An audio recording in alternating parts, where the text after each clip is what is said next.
नमस्कार दोस्तों।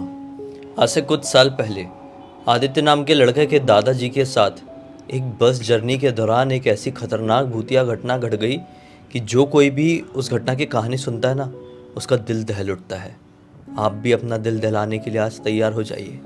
जिया की ज़ुबानी जानते हैं कि क्या कुछ घटा था उनके साथ पूरे डिटेल में। ये जो घटना घटी थी ना, आदित्य के दादाजी के साथ तब घटी थी जब वो बहुत यंग हुआ करते थे, जब उनकी शादी भी नहीं हुई थी। उस वक्त पे ये घटना उनके साथ घटी थी, यानी कि आज से काफ़ी साल पहले। क्या था कि आदित्य के दादाजी जो पूरी फैमिली थी वो दिल्ली के पास में ही एक छोटे से गांव में रहने वाले थे। दिल्ली के पास में एक छोटा सा गांव था जहाँ की पूरी फैमिली उनकी रहने वाली थी और सब लोग अपनी ज़िंदगी आराम से बिता रहे थे। जी, उनका नाम क्या था पहले ये बता देती हूँ। आदित्य के दादाजी का उनका नाम राजन था। तो राजन जी और उनके माता पिता, उनके भाई, ये लोग आराम से 4 लोग अपने गांव में अपनी ज़िंदगी बिता रहे थे। लेकिन एक टाइम ऐसा आता है कि राजन जी के जो बड़े भाई थे उनकी जॉब लग जाती है दिल्ली में, सरकारी नौकरी। तो उस सरकारी नौकरी की वजह से वो दिल्ली में रहना चालू कर देते हैं और यहाँ पर गांव में अपने माता पिता को संभाल कौन रहा था? राजन जी। ऐसा ही इनकी ज़िंदगी में चल रहा था। एक टाइम ऐसा आता है कि राजन जी के भाई की शादी हो जाती है, उनके बड़े भैया की शादी हो जाती है। तो उनके बड़े भैया अपनी पत्नी के साथ दिल्ली में रहना चालू कर देते हैं। अभी भी राजन जी अपने माता पिता को ही संभाल रहे थे, गांव में ही थे। अभी भी उनकी शादी नहीं हुई थी, मतलब अगले साल होने वाली थी, 1 साल का ही टाइम था। तो एक दिन अचानक से एक खत मिलती है इनको, इनके भाई की, कि राजन मेरी तबीयत खराब है, तो ना आ जा यहाँ पर दिल्ली में, मेरी बहुत ज़्यादा तबीयत ख़राब है और मेरी पत्नी जी अकेले संभाल नहीं पा रही हैं सारी चीज़ें। तू आ जाएगा तो मैं नौकरी से लेके हर चीज़ें उनके पास जाना, बात करना, सब कुछ तू देख लेगा। मेरी बहुत ज़्यादा तबीयत ख़राब है। जैसे राजन जी ये चिट्ठी पढ़ते हैं उनको डर लगने लगता है कि क्या हो गया भैया को, ऐसा अचानक से चिट्ठी में लिखे है तबीयत ख़राब है। अपने माता पिता को पूरी बात नहीं बताते कि भैया की तबीयत ज़्यादा ख़राब है। अपने माता पिता को बोलते हैं कि भैया की थोड़ी सी तबीयत ख़राब है तो मुझे बुला रहे हैं वहाँ पर। तो माता पिता बोलते हैं ज़्यादा तबीयत ख़राब तो नहीं है? ये बोलते हैं नहीं नहीं, थोड़ी सी तबीयत ख़राब है, ऐसे ही बुला रहे हैं, कुछ काम वाम भी है, बोले थे तुझे भी यहाँ पे काम दिलाता हूँ, तू आ जा। ऐसा झूठ बोलते हैं राजन जी अपने माता पिता को। वो लोग बोलते हैं कि ठीक है चले जाना 1-2 दिन में। तो राजन जी बोलते हैं नहीं नहीं, 1-2 दिन में नहीं जाऊँगा, मैं आज शाम को ही अपने गाँव के बाहर से निकलने वाली बस पकड़ लेता हूँ जो दिल्ली जाती है, उस बस से निकल जाता हूँ। तो घर वाले बोलते हैं कि लेकिन बेटा वो बस तो सिर्फ सैटरडे संडे को चलती है और आज दिन तो गुरुवार का है, तो कैसे तू उस बस से जाएगा? ये बोलते हैं हाँ ये भी बात है, तो फिर मैं क्या करूँ, मुझे जाना ज़रूरी है। घर वाले बोलते हैं इतनी तबीयत ख़राब नहीं है, थोड़ा रुक के चले जाना, इंतज़ार कर ले शनिवार आने का, रविवार आने का। तो राजन जी बोलते हैं नहीं नहीं मम्मी पापा, मैं इंतज़ार नहीं कर सकता, मुझे जाना होगा। तो मैं अपने गांव के पास वाले गांव में कोई ना कोई तो बस जाती होगी, वहाँ पे बात करता हूँ और फिर वहाँ से मैं निकल जाऊँगा। तो बाकी ऐसा ही होता है, अपना सामान वामान, खाने पीने की चीज़ें पैक करवाते हैं अपने घर वालों से और अपने पास के गांव में पहुंच जाते हैं पता लगाने के लिए कि यहाँ से कितने बजे कौन सी बस दिल्ली के लिए जाती है। तो अपने गांव के पास वाले गांव में पहुंचते हैं, वहाँ पे थोड़े बहुत लोगों से बातचीत करते हैं तो पता चलता है कि रात के 10 साढ़े 10 बजे करीब हमारे गांव के बाहर वाले चौराहे से एक बस जाती है जो दिल्ली जाती है। उस बस से तुम जा सकते हो, लेकिन उसका कोई ठिकाना नहीं है, कभी आती भी है कभी नहीं भी आती है, लेकिन आएगी तो 10 साढ़े 10 के बीच में ही आएगी, हमें भी कंफर्म पता नहीं है। और उस ज़माने में ऐसा होता था, बहुत सारे बस वाले रहते थे जो रोज़ लेके तो जाएंगे, लेकिन उनका मन नहीं कि आज नहीं ले जाना है या आज नहीं चलाना है अपनी बस, तो नहीं भी चलाते थे, अपने मर्जी के मालिक होते थे। और उस ज़माने में कम बसें चला करती थी, ऐसा नहीं कि आज जैसा कि हर गांव में 8-10 5-6 बस चल रही है, वैसा नहीं था। पहले बहुत कम कम बसें चला करती थी और इतने दूर दिल्ली जाने के लिए तो वैसे भी कम बसें चलेंगी। ये बोलते हैं हाँ ठीक है मैं इंतज़ार कर लूँगा, मैं देख लूँगा। ये उसी गांव में थोड़ा बहुत टाइम स्पेंड करते हैं, थोड़ी बहुत चीज़ें खाते पीते हैं और उसके बाद इंतज़ार कर लगते हैं उस चौराहे पे जाके कि रात में बस आए। उस चौराहे पे जाके बैठ गए, इंतज़ार कर रहे करते करते अचानक से सडनली पता ही नहीं चलता है, अंधेरा हो चुका था, पूरा सुनसान था बिल्कुल माहौल। उस ज़माने में स्ट्रीट लाइट तो होती नहीं थी इतनी, तो पूरे सुनसान माहौल में चौराहे पे ऐसे बैठे हुए हैं, तभी अचानक से ज़ोर ज़ोर से बिजली कड़कने लगती है और बारिश चालू हो जाती है। अब ये आ गए टेंशन में, करूँ तो करूँ क्या। लगभग 8:30-9 बजे का टाइम हो रहा है, इतने ज़ोर ज़ोर से बारिश होने लगी, बिजली कड़कने लगी। अगर मैं कहीं छुपने के लिए जाता हूँ, यहाँ पर तो छुपने का कोई शेड वेड है नहीं, और कहीं और छुपने जाऊँगा तब तक बस निकल गई आके, तो बारिश नहीं रुकी और बस निकल गई तो क्या करूँगा मैं। आखिरी बस, आखिरी उम्मीद है भैया के पास जाने की। भैया की ज़्यादा तबीयत ख़राब होगी तो इनके दिमाग में बहुत सारे सवाल एक साथ चल रहे हैं। ये सब कुछ सोच के वो कहीं नहीं जाते हैं। छाता तो लिए नहीं थे, लेकिन इनके पास ना ऐसे ही एक गोनी रखे हुए थे सामान वामान वाली, जिसमें कुछ कुछ सामान रखे थे, उसको खाली करके दूसरे गोनी में सामान भर के और उस गोनी से ऐसे ही खुद को ढकने लगते हैं कि मेरे ऊपर ज़्यादा बारिश ना आए। और वहीं पर बस स्टैंड पे ही खड़े हैं, खड़े खड़े बहुत टाइम खड़े खड़े हो गया। लगभग 10 बजे का टाइम हो गया, अभी भी बस नहीं आई। और बारिश वैसे ही पीट पीट के बारिश हो रही है। इतनी बारिश हो रही है कि जैसे आज जैसी बारिश तो ज़िंदगी में कभी ना हो, इतनी बारिश हो रही है। और फिर पूरा घनघोर अंधेरा, पूरा अजीब सा माहौल, बिजली कड़क रही है, एक अलग सा डर का माहौल वहाँ पर फैला हुआ है। लेकिन 10 बजने के बाद 10:30 बजता है, 11 बजता है, 11 बजने के बाद 12 बज जाता है, लेकिन अभी भी वो बस वहाँ पर नहीं आती है। ये इंतज़ार अभी भी कर रहे हैं। इनकी उम्मीद, आखिरी उम्मीद इतनी थी कि मैं इंतज़ार करूँगा, कब तक बस नहीं आएगी। नहीं भी आई तो अपने गांव अभी कहाँ जा पाऊँगा, पूरी रात रुक के इंतज़ार करूँगा। सुबह तो कोई बस जाएगी एकदम सुबह सुबह, लेकिन यहाँ से मैं जाऊँगा नहीं। वैसे ही बारिश हो रही है, बिजली कड़क रही है, रात के 1 बज जाते हैं। जैसे ही रात के 1 बजते हैं, वैसे ही इनके पीछे साइड से घनघोर अंधेरे से कड़कती हुई बिजली के साथ एक बस की हॉर्न सुनाई देती है। जे पो पो करके बस बज रही है। बस की हॉर्न अलग ही होती थी, हमेशा से होती थी, समझ में आ गई। ये अपनी आँख ऐसे बड़ी बड़ी करके उधर देखने की कोशिश कर रहे हैं पीछे साइड। रोशनी तो ऐसी आ रही है, समझ में आ रहा है कि हो सकता है ये बस ही होगी, बस के अलावा और कोई चीज़ नहीं हो सकती। ये थोड़ा और नज़दीक जाके खड़े हो जाते हैं और ऐसे हाथ दिखाने लगते हैं। हाथ दिखा रहे हैं बहुत ज़ोर ज़ोर से, रुको रुको रुको, बस के लिए, कि बारिश की वजह से निकल ना जाए यहाँ से। उसके बाद वैसे ही जैसे वहाँ पे खड़े थे, बस रुका रहे थे, अचानक से धीरे धीरे चलते चलते एक खटारा सी बस उनके सामने आके रुकती है। एकदम ही बुरी जर्जर हालत में है वो बस, एकदम ही पुरानी सी, खटारा सी, जैसा कि शायद इस बस को बंद कर देना चाहिए, अभी भी क्यों चला रहे हैं। ऐसी उसकी ख़राब हालत थी बस की। वो देख के थोड़ा सा शॉक्ड भी होते हैं, सोचते हैं कि इतनी ख़राब हालत बस की कैसे हो सकती है, और इस ख़राब हालत वाली बस में अगर चढ़ूँगा तो कोई दिक्कत तो नहीं होगी। लेकिन तभी उनके माइंड में सेकंड थॉट ये भी आता है कि भैया की तबीयत ख़राब है, मैं बस देखने बैठूँगा या भैया के पास पहुँचना है। ये बस रुकी थी तो थोड़ा सा बस के अंदर से झांकने की कोशिश करते हैं। उस बस में ज़्यादा लोग तो नहीं दिखाई दे रहे थे, लेकिन कंडक्टर बस की एकदम जो चढ़ने वाला जगह होता है ना, उसी के पास एक सीट है, वहीं पर बैठा हुआ है। ये उस कंडक्टर को देखते हैं और बोलते हैं कि भाई साहब, ये बस दिल्ली जाएगी ना। कंडक्टर कुछ नहीं बोल रहा है। फिर से पूछते हैं, भाई साहब क्या आप बता सकते हैं, मुझे ज़रूरी है दिल्ली जाना, क्या ये बस दिल्ली जाएगी। कंडक्टर ऐसे सिर्फ मुंह हिलाता है। ये सोचते हैं कि ठीक है, नहीं बात करना, कोई बात नहीं, या उस नींद में होगा, ठीक है बोल रहा जाएगी ना, मैं चल लेता हूँ, क्या होता है।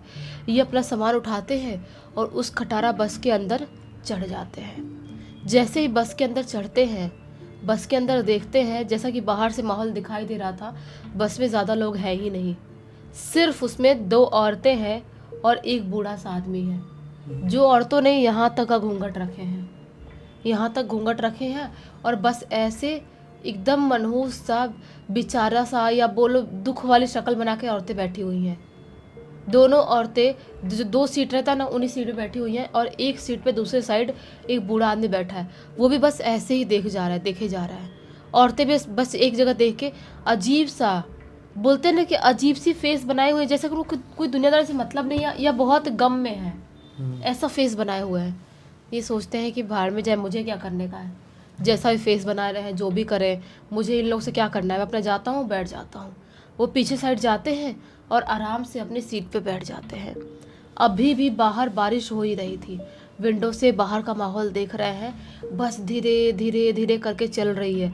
इनको टेंशन भी हो रही है कि बस इतने धीरे धीरे चलेगी तो मैं दिल्ली कैसे पहुंचूंगा और कब तक पहुंचूंगा। ये तो बहुत ही स्लो मोशन हो गई, मालगाड़ी जैसे चल रही है बस। लेकिन ऐसे सोचते सोचते और बाहर का नज़ारा देखते देखते चल रहा है। अभी बाहर का नज़ारा देखते देखते चल ही रहे होते हैं, तभी अचानक से एक जंगल में जैसे ही बस एंटर करती है, वो जो बस थी ना, उसकी रफ्तार और धीमी हो जाती है और अजीब सा घबराया हुआ बस का कंडक्टर पूरे बस में भागने लगता है।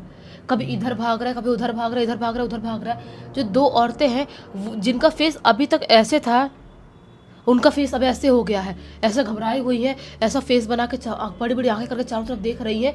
और जो बूढ़ा आदमी है वो भी घबराया हुआ है। और बस ड्राइवर है, उसके जो बस का बैलेंस है वो धीरे धीरे बिगड़ना चालू हो गया। बस धीरे है, फिर भी बस का बैलेंस बिगड़ रहा है। ये देख के घबराने लगते हैं।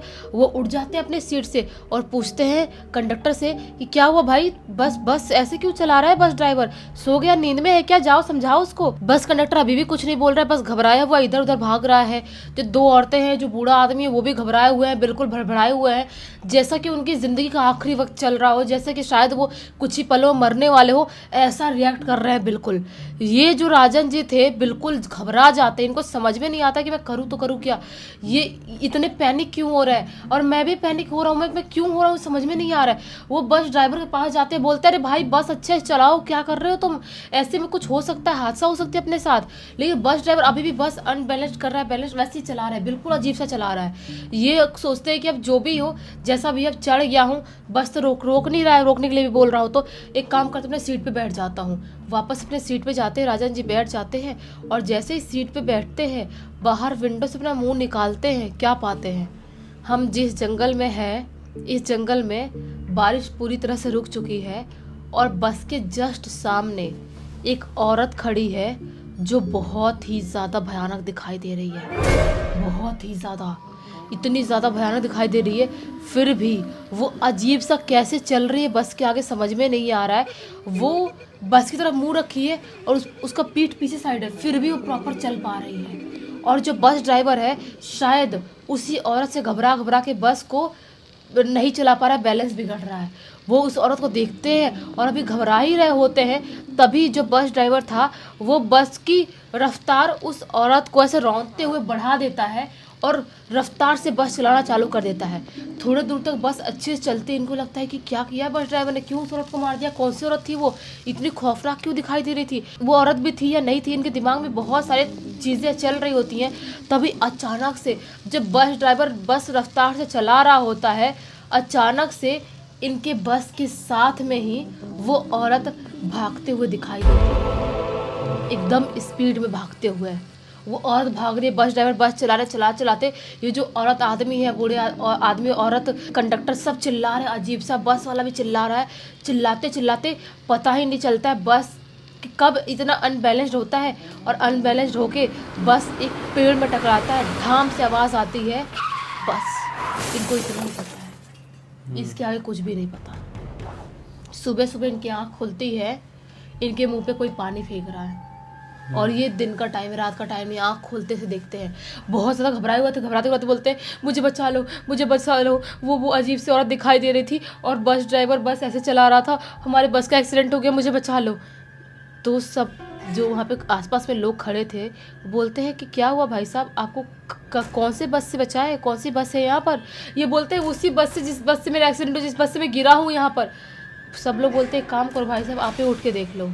ये उठते हैं और उठ के देखते हैं, चारों तरफ ऐसे मुँह करते हैं तो क्या पाते हैं कि कहीं पर कोई भी बस नहीं दिखाई दे रही है, ना ही बस के एक भी पार्ट्स है, ना ही मेरे अलावा वो तीनों, दो औरत और आदमी या कंडक्टर कोई भी नहीं है, ड्राइवर कोई भी नहीं है। ये घबरा गए। वो आदमी लोगों से बोलते हैं अरे भाई साहब मैं वो खटारा सी बस में चढ़ा था और ऐसा ऐसा हुआ था और मैं यहाँ क्या कर रहा हूँ, मैं यहाँ क्या कर रहा हूँ, मैं तो यहाँ से बहुत काफ़ी दूर एक जंगल में चला गया था और जंगल से यहाँ कैसे आया, मैं बेहोशी में कोई कैसे चल सकता है। तो वो जो आदमी जिसने पानी इनके ऊपर फेंका था वो क्या बताता है कि आप इस गांव में हो, जिस गांव का नाम बताता है ना, वो सुन के शॉक्ड कि मैं तो रात में इसी बस स्टैंड पे और इसी गांव में खड़ा हुआ था बस लेने के लिए, और बस लिया भी था, मैं चला भी गया था, तो मैं वापस ही इसी बस स्टैंड पे इसी गांव में कैसे आ गया।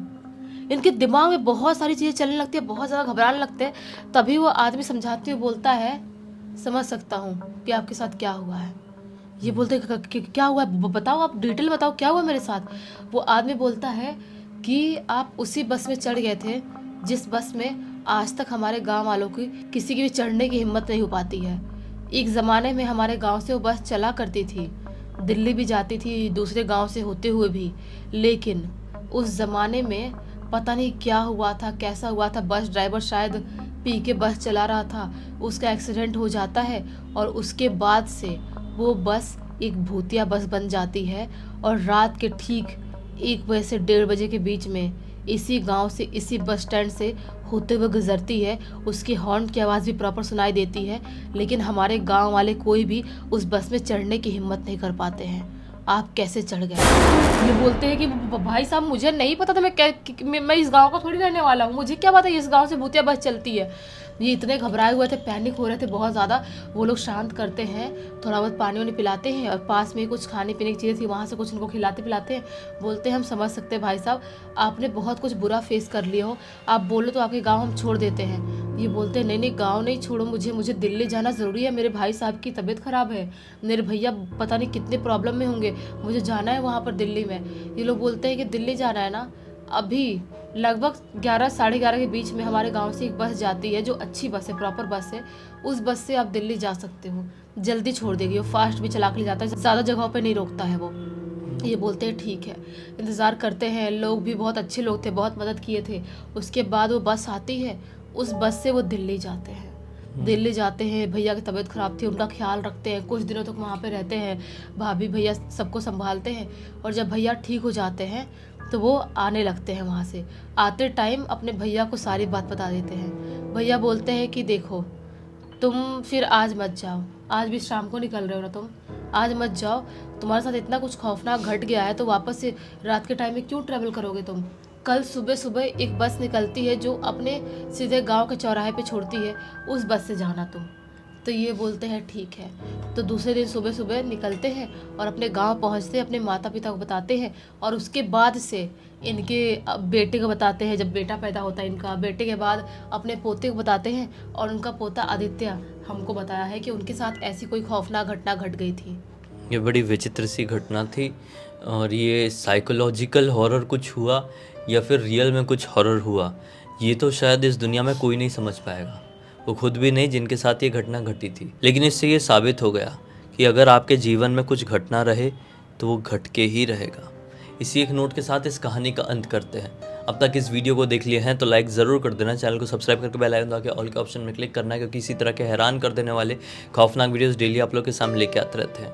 इंस्टाग्राम के लिंक इस वीडियो के डिस्क्रिप्शन बॉक्स में मिल जाए, क्लिक करके डायरेक्टली वहाँ पर पहुँच जाना। और इसी तरह की कोई भी कहानी, टॉपिक या जानकारी आप लोग के पास भी है तो लिख भेजना, हो सकता है हमारा अगला वीडियो कल आपके हिसाब से बन रहा हो। तो चलिए कल फिर से मिलते हैं, तब तक के लिए बहुत बहुत धन्यवाद। आपका दिन शुभ हो।